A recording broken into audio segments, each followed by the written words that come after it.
Arkadaşlar merhaba.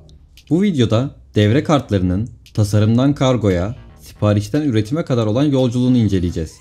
Ve Arduino'ları harici beslemek için Lithium Battery Shield yani lityum pil eklentisi üreteceğiz. Hemen başlıyoruz.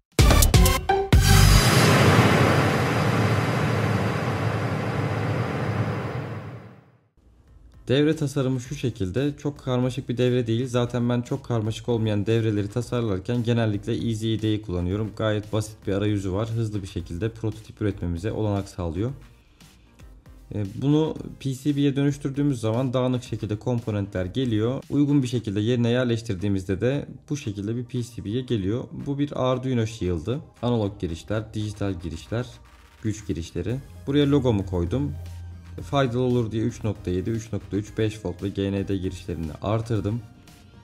Burada USB girişi var. İstersek harici olarak USB'den besleyebiliyoruz. İstersek Arduino'yu programlarken Arduino'nun USB'si üzerinden besleniyor.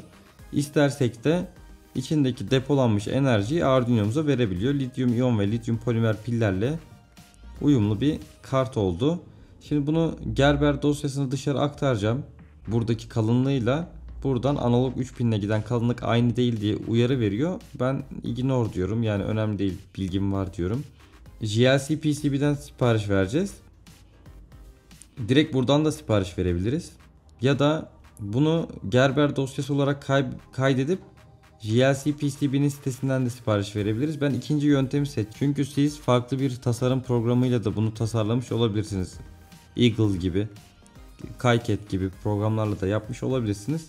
Dolayısıyla herkesle uyumlu olsun diye ben Gerber dosyasını ayrıca kaydedeceğim. Generate Gerber'e basıyorum. Dosyam buraya kaydoldu. Burayla bir işim kalmadı artık. Şimdi JLC PCB'nin sitesine geldim. İlk siparişinizde 10 tane PCB'yi $2 basıyorlarmış. Stencil'i de $7 basıyorlarmış. Şuradan bakalım. Evet, $7. Biz buradan hemen Quit Now'a bastıktan sonra öncelikle yapmamız gereken şey biraz önce indirdiğimiz Gerber dosyasını yüklemek. Önce bunu yüklememizin bizim için avantajları var. Çünkü diğer türlü bunlara elimizle girmek zorundayız. Aç'a basıyorum. Devre kartımızı tespit etti. Boyutlarını vesaireyi, her şeyi kendisi otomatik olarak 2 katmanlı olduğunu ve boyutlarını tespit etti. Buraları ellememize gerek kalmadı. Biz bu indirimden faydalanmak için burada 10 taneyi seçebiliriz. Ya da diğerleri için de fiyatı burada görebiliriz. Şu an $2 fiyatındayız. Devam edelim. Katman kalınlığıydı. Şu an 6 katmana kadar basabiliyor bu firma. 100 mm'ye 100 mm'nin altında yine bu uygun fiyatlar yine geçerli. Burada istediğimiz oranı seçebiliriz ihtiyacımıza göre. Şu an için ben test etmek için genellikle ilk seferinde 10 tane sipariş veriyorum zaten. Yani yaptığımız kartta bir sıkıntı var mı, işte istediğimiz akımı sağlıyor mu, gözden kaçırdığımız bir şey var mı vesaire. PCB kalınlığı da 2 mm'yi seçmediğimiz sürece fiyat aynı. 1.6 mm genellikle, yani çok özel bir tasarımınız yoksa genellikle uygun oluyor. PCB rengi ben Arduino Haber'in logosuyla uyumlu olsun diye mavi seçeceğim. Ama mavi seçtiğimiz zaman fiyat artacak. Biraz önce $2 olan fiyat $9 artarak $11 oldu. Surface Finish de aynı şekilde bırakıyorum. Yine çok özel bir tasarım yapmıyorsanız bunu seçmenizde fayda var. Önemli ayarlardan bir tanesi bakır kalınlığı, bakır ağırlığı daha doğrusu. Bir oz dediğimiz zaman 0.035 mm'lik bir bakır kalınlığı oluyor. 2 oz dediğimiz zaman bunun 2 katı 0.070 mm oluyor. Bazı yollardan yüksek akımlar geçecekse burada bir akım hesabı yapmamız gerekiyor. Goldfingers dedikleri bu bilgisayar anakartlarında ya da RAM gibi şeylerin ucu sarı altın renginde oluyor. Altın kaplama diye düşünebiliriz. Ona da ihtiyacım yok. Fiyatı artıracak. Baskı materyali FR4, genellikle zaten bu kullanılıyor. 140 dereceye dayanıklı materyal. Biz de bunu seçeceğiz. Şu an için bu var ama birkaç tane daha eklenecekmiş yakında JLC PCB'ye. Panel dediğimiz şey, birden fazla devre kartının aynı kart üzerinde bulunmasını istiyorsak, yani seri üretimde dizgi makinesine kullanacaksak örneğin bir panelin üstünde 10 tanesini aynı anda yan yana koymak isteriz. Çünkü dizgi makinesinde her seferinde küçük küçük kartlara değil de kocaman kartlara baskı yapması daha ekonomik oluyor. Ama bunu dediğimiz zaman da fiyat artıyor. Biz prototip yapıyoruz. Ben özellikle kendi işim prototip üretimi. Hiçbir zaman yüzlerce üretim yapmıyorum. 10 tane, 20 tane, 5 tane, bazen bir tane üretim yapıyorum. Dolayısıyla benim için bunun bir anlamı yok. Birden fazla dizayn varsa aynı kartın üzerine yapılacak. Bunu seçiyoruz. Onu da seçmiyorum. Şu an fiyatımız 2 dolar. O da ilk siparişe özel. Yine ilk siparişe özel kargo indirimi de var. Ondan da bahsedeceğim kargo kısmına geldiğimizde.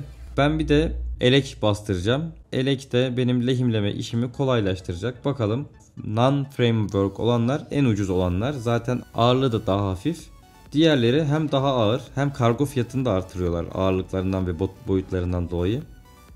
Mesela bunun boyutu diğerinden daha yüksek ki mesela burada daha da büyük olanlar var 8 kilogram ağırlığında.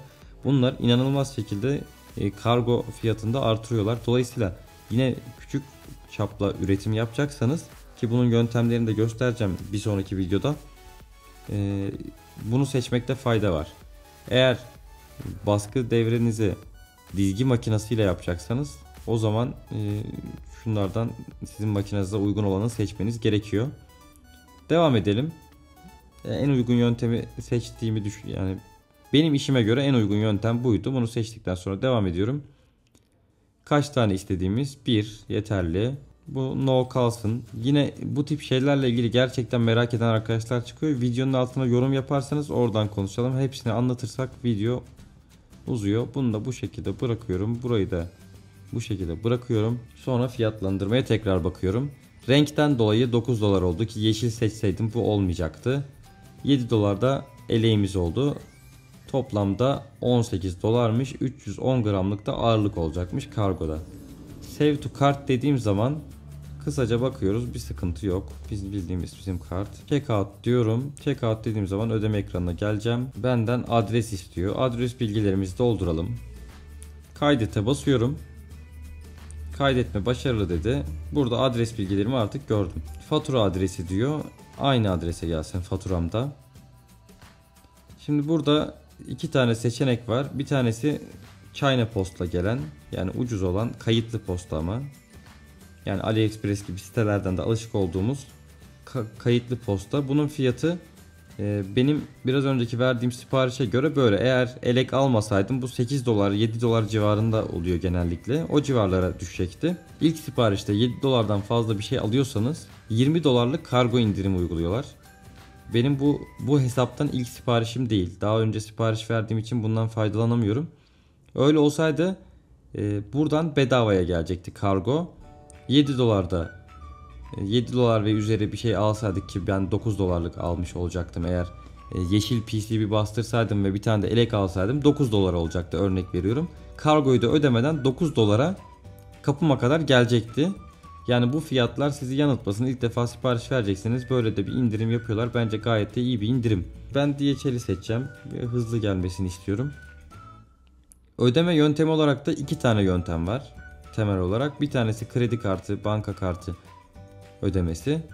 Diğeri PayPal. Ben PayPal kullanarak ödeyeceğim.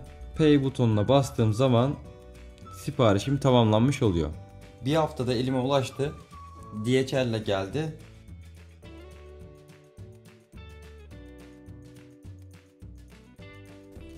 Önce PCB'lerden başlayalım. Bu eleğimiz, bunlar PCB'lerimiz.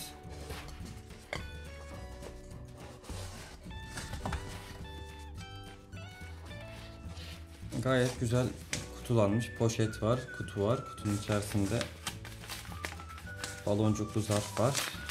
Bakalım, yok baloncuk yokmuş, baloncuk ayrıymış. Kartımız işte burada. Hava almayacak şekilde paketlenmiş. Burada bir kart daha var. O benim başka bir projemle alakalı bir kart. Bunu buraya koyalım.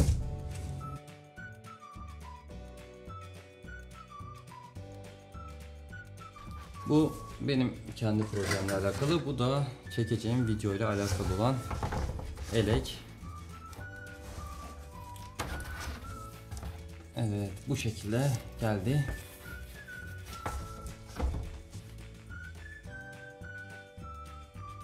Şimdi PCB'lere biraz daha yakından bakalım.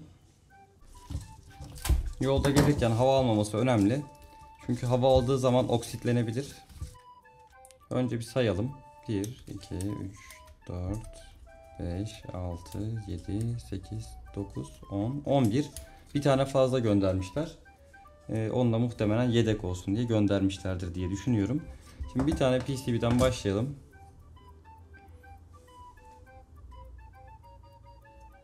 Gayet güzel görünüyor. Yani çok fazla anlatmaya da gerek yok. Siz de yakından zaten görebiliyorsunuz. Ben şimdi bunu biraz daha yakından inceleyeceğim. Esas o zaman farkı hissedebiliriz.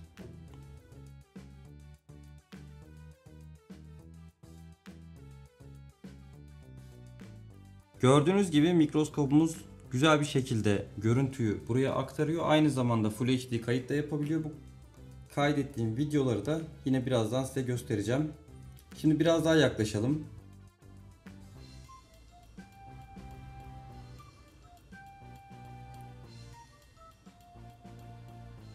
Devre kartı tertemiz. Üzerinde leke vesaire hiçbir şey yok. Bu pinlere baktığımız zaman pinler de tertemiz. Ben buradaki yazıları oldukça küçük yazmıştım. Ona rağmen okunuyor. Oradan biraz şüphem vardı. Bir de şuradaki pinleri kendim yerleştirdim. Arduino'nun pin dizilimi direkt shield şeklinde yapmak için dikkat etmek gereken bazı şeyler var. Bakalım olacak mı? Köşeler evet güzel bir şekilde çıkmış buradaki köşeler. Şöyle hızlıca diğer taraflara da bir bakalım. Buralarda da hiçbir sıkıntı gözükmüyor. Yazılar da gayet güzel bir şekilde okunuyor. Bazı firmaların bu baskıları daha kalitesiz olabiliyor. Kalitesini ben beğendim. Şimdi buradaki pedlere bakalım. Evet, pedler de istediğimiz gibi. Buradaki yollar gayet düzgün görünüyor. Evet, buradaki viyalar gayet güzel görünüyor. Şimdi arkadan da bakacağız. USB girişimiz de gayet normal görünüyor. Şimdi bir de arkadan bakalım buna. Evet, arkada da hiçbir sıkıntı yok. Zaten arkada çok fazla bir şeyimiz yok. Sadece delikler var. Özetleyecek olursam GLC PCB'nin kalitesinden gayet memnunum. Bir hafta içerisinde kartlar elime ulaştı. Ve biraz önce gördüğünüz gibi yakından da incelediğimiz gibi hiçbir problem olmadan ne tasarladıysak o elimize geçmiş oldu. Şimdi bir sonraki videoda bunu elek kullanarak sıvı lehimle komponent dizgisi dahil üretiminin nasıl yapıldığını göreceğiz. Bunu görürken tabi kartı biraz daha yakından inceleme şansımız olacak. Çünkü işte lehimler güzel yapışıyor mu gibi bazı ufak tefek ayrıntıları da bir sonraki videoda görmüş olacağız. Bir sonraki videoda görüşmek üzere. Kendinize iyi bakın. Hoşça kalın.